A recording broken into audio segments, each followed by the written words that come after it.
Kumusta mga kaibigan?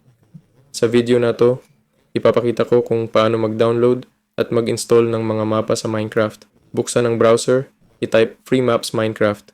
Dito makikita mo ang mga mapa. Halimbawa, itong mapa.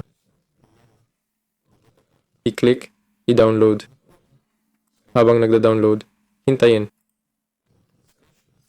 Pagkatapos buksan ang archive at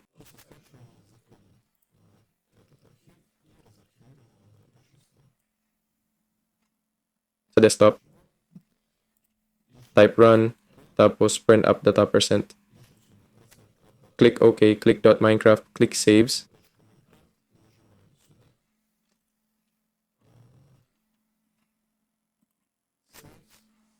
Dito i-paste ang na-download na mapa. Tapos buksan ang Minecraft. Makikita mo na lumitaw ang bagong mapa sa Minecraft. Pwede mo nang laruin. Yan lang. Ako si Waylar. Like at subscribe sa channel. Ingat kayo. Salamat sa panonood.